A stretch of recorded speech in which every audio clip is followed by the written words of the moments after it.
जय हिंद फ्रेंड। आज हम लोग बात करने वाले हैं Bihar polytechnic and Bihar ITI class 2024 के बारे में।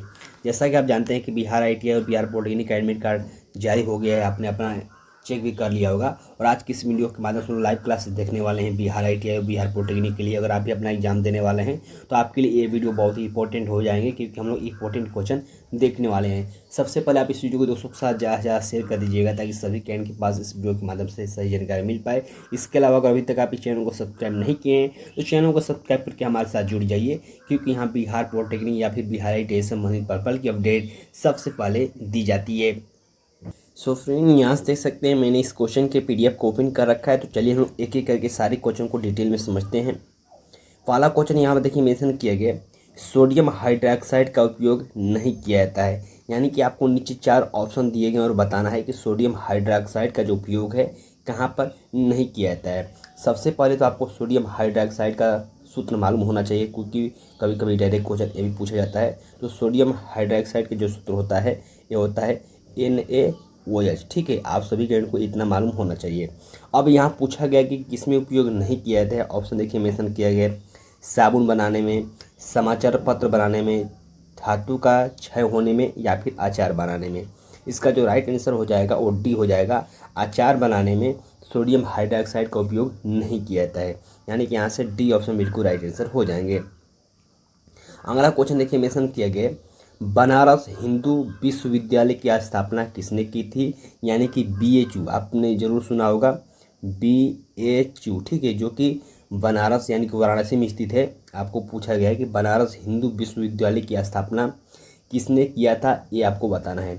बहुत ही फेमस क्वेश्चन है और बहुत ही अलग अलग एग्जाम में इस क्वेश्चन को पूछा जा चुका है। इसका जो राइट आंसर होगा ये हो जाएगा ऑप्शन डी, जो कि पंडित मदन मोहन मालवीय के द्वारा ये 1916 ईस्वी में इसकी स्थापना किया गया था, जो कि आप सभी कैंडिडेट को याद होना चाहिए। यहाँ से भी डायरेक्ट क्वेश्चन बनते हैं। चलिए हम लोग अगले क्वेश्चन की ओर बढ़ते हैं। नेक्स्ट क्वेश्चन यहाँ पे देखिए मेंशन किया गया, मानव शरीर की सबसे छोटी हड्डी क्या है, ये आपको बताना है।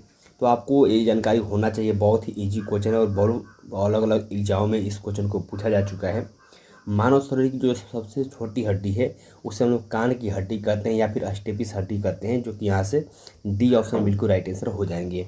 अगर यही क्वेश्चन पूछा जाता है कि सबसे बड़ी हड्डी कौन सी है, तो वो फीमर है, यानी कि जांघ की हड्डी है। इसके अलावा आपको याद होना चाहिए कान में कितनी हड्डी होती हैं, हड्डियों की संख्या कितनी होती है, तो ये आपको 6 होती है। ठीक है, इसके अलावा भी आपको बहुत सारे क्वेश्चन पूछे जाते हैं, जैसे कि मनुष्य शरीर में टोटल कितनी हड्डियां हैं, तो 206 हैं। सिर में हड्डियों की संख्या कितनी है, तो 29 है। तो ऐसे करके आपको क्वेश्चन पूछे जाते हैं, तो इसको जरूर आप एक बार देखिएगा। नेक्स्ट क्वेश्चन यहाँ देखिए मेंशन किया गया, भारतीय रेगिस्तान पश्चिमी क्षेत्र में स्थित है। आपको बताना है कि भारतीय रेगिस्तान कौन है, और इस ऑप्शन के अनुसार जो कि पश्चिमी क्षेत्र में स्थित है ये आपको बताना है। ऑप्शन देखिए, कैमूर की पहाड़ी जो कि बिहार में ही स्थित है, तो बिल्कुल होगा नहीं। हिमाद्री नीलगिरी की पहाड़ी, या फिर अरावली की पहाड़ी। इसका जो राइट आंसर हो जाएगा ये हो जाएगा अरावली की पहाड़ी, जो कि ऑप्शन डी में दिया गया है। नेक्स्ट क्वेश्चन यहाँ पे देखिए मेंशन किया गया, नीली क्रांति किससे संबंधित है, ये आपको बताना है। तो देखिए, क्रांति से संबंधित क्वेश्चन पूछ लेते हैं, कौन सा क्रांति किससे संबंधित है। जैसे कि यहाँ पूछा गया है कि नीली क्रांति का जो संबंध है किससे है, तो यहाँ पर देखिए जूट उत्पादन, नील उत्पादन, कृषि, या फिर मछली उत्पादन। इसका जो राइट आंसर हो जाएगा ये हो जाएगा मछली उत्पादन, ये जो नीली क्रांति का संबंध है। जैसे कुछ एग्जाम्पल मैं दे देता हूँ। श्वेत क्रांति का संबंध आपको दूध से है, रजत क्रांति का संबंध आपको अंडा से है, पीली क्रांति का संबंध तिलहन से है, गुलाबी जो क्रांति है इसका संबंध झींगा या फिर मछली उत्पादन से है। तो ऐसे करके जो आपको क्रांति है संबंधित आपको क्वेश्चन पूछे जाते हैं, इसको आप जरूर एक बार देखिए। नेक्स्ट क्वेश्चन यहाँ पर देखिए मेंशन किया गया, 2020 के ओलंपिक खेल कहाँ आयोजित किए जाएंगे। यानी कि आयोजित हो गए हैं, यहाँ पे ऑप्शन थोड़ा आपको देख लेना होगा। 2020 बीत चुका है, ये पहले का क्वेश्चन है, इसलिए आपको ऐसा कुछ शो हो रहा है। तो आपको बताना है कि 2020 में जो ओलंपिक खेल हुए थे वो कहाँ हुए थे, ये आपको बताना है। टोक्यो, पेरिस, बीजिंग, या फिर रियो डी जेनेरियो। इसका जो राइट आंसर हो जाएगा ये होगा टोक्यो, जो कि जापान में हुआ था 2020 वाला ओलंपिक। ठीक है, जो कि आपको मालूम होगा कि कोविड-19 के कारण इसे आपको स्थगित करके 23 में चालू किया गया था। तो ऐसे करके भी आपको बहुत सारे क्वेश्चन पूछे जाते हैं ओलंपिक से भी संबंधित, तो इसको आप बिल्कुल याद रखिएगा। नेक्स्ट क्वेश्चन यहाँ पे देखिए मेंशन किया गया, खरीफ फसल किस मौसम की शुरुआत के साथ बोई जाने वाली फसलों के रूप में वर्णन किया जाता है। यानी कि जो खरीफ फसल है कौन सी मौसम में इसे बोया जाता है ये आपको बताना है। यहाँ से भी डायरेक्ट क्वेश्चन पूछे जाते हैं और बहुत सारे अलग अलग यहाँ पे कन्फ्यूजन मन में रहते हैं कि आखिर खरीफ फसल है क्या। क्योंकि खरीफ फसल जो होती है क्या होती है आपको याद होना चाहिए। तो ये जो वर्षा के दिनों में बोई जाती है और खरीफ फसल के रूप में हम लोग एग्जाम्पल समझें तो धान हो गया।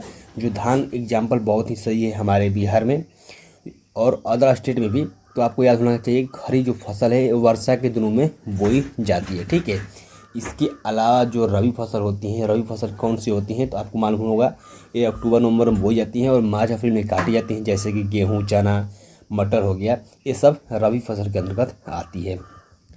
चलिए हम अगले क्वेश्चन की ओर बढ़ते हैं। उससे पहले मैं आप सभी के को बिहार पॉलिटेक्निक के लिए बेस्ट बुक रिकमेंड करता हूं, जो कि आप इस बुक को बाई करके अपनी तैयारी को और मजबूत कर सकते हैं। आज हम लोग बात करने वाले हैं बिहार पॉलिटेक्निक प्रवेश परीक्षा 2024 के बेस्ट बुक के बारे में, जो कि चस्सू प्रकाशक द्वारा पब्लिश की गई है। और देखिए संपूर्ण गाइड बुक है जो कि आपके एग्जाम के दृष्टि से बहुत ही इंपॉर्टेंट हो सकती है, क्योंकि पूर्णतः न्यू पैटर्न पर इस बुक को तैयार किया गया है, जो कि चस्सू प्रकाशक द्वारा पब्लिश की गई है, जिसमें आपको 3200 प्लस ऑब्जेक्टिव क्वेश्चन देखने को मिलेंगे। इसके अलावा 500 पेपर देखने को मिलेंगे, जो कि प्रीवियस ईयर क्वेश्चन के नाम से भी जाना जाता है। तो बिल्कुल आप इस बुक को बाई कर सकते हैं। वीडियो के डिस्क्रिप्शन बॉक्स में लिंक मिल जाएगा, तो इस बुक को नजदीकी मार्केट से भी बाई कर सकते हैं।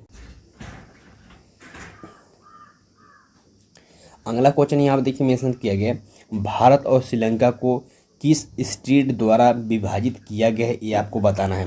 बहुत ही फेमस क्वेश्चन है लेकिन बहुत ही इजी भी है, क्योंकि अगर आप रेगुलर स्टडी करते हैं तो आपको इसका आंसर मालूम होना चाहिए। भारत और श्रीलंका को जो वार्ता है जिसके द्वारा विभाजित किया जाता है उसे पाक स्टेट के नाम से जाना जाता है, जो कि यहाँ पे डी ऑप्शन में दिया गया है, ठीक है। चलिए हम लोग अगले क्वेश्चन की ओर बढ़ते हैं। नेक्स्ट क्वेश्चन यहाँ पर देखिए मेंशन किया गया, चार मीनार कहाँ स्थित है। हो सकता है कि इमेज में थोड़ा आपको साफ ना दिखे। चार मीनार कहाँ स्थित है तो चार मीनार आपको हैदराबाद में स्थित है, बहुत ही फेमस स्थान है। इसका निर्माण कुली कुतुब शाह ने 1519 ईस्वी में कराया था, जो कि अभी भी स्थित है। नेक्स्ट क्वेश्चन देखिए मेंशन किया गया है, कथकली की जड़ें किस राज्य में है। कथकली जो नृत्य है किस राज्य में है ये आपको बताना है। तो मैंने आपको बहुत सारे जो पिछला वीडियो बनाया है उसके माध्यम से मैंने आपको बता रखा है कि जो कथकली है केरल राज्य का शास्त्रीय नृत्य है, जो कि यहाँ से ए ऑप्शन बिल्कुल राइट आंसर हो जाएंगे। इसके अलावा भी कुछ इंपॉर्टेंट नृत्य है, जैसे कि कुचिपुड़ी आंध्र प्रदेश का नृत्य है। इसके अलावा भारतनाट्यम तमिलनाडु का है। तो ऐसे करके आपको बिल्कुल याद होना चाहिए। नेक्स्ट यहाँ देखिए मेंशन किया गया, द ओरिजिन ऑफ स्पीच पुस्तक किसके द्वारा लिखी गई थी ये आपको बताना है। तो जो पुस्तक थी द ओरिजिन ऑफ स्पीच ये आपको लुई पास्चर के द्वारा या चार्ल्स डार्विन के द्वारा किसके द्वारा लिखी गई है ये आपको बताना है। बहुत सारे कैंडिडेट यहाँ पे कन्फ्यूजन में हो जाते हैं, लेकिन इसका जो राइट आंसर होगा वो होगा चार्ल्स रॉबर्ट डार्विन, जो कि यहाँ से सी ऑप्शन में दिया गया है। अगला क्वेश्चन हम लोग देखते हैं, भारत की पहली महिला मुख्य चुनाव आयुक्त कौन थी। अभी रिसेंटली चुनाव बीता है, आपको चुनाव आयोग से संबंधित क्वेश्चन पूछे जा सकते हैं।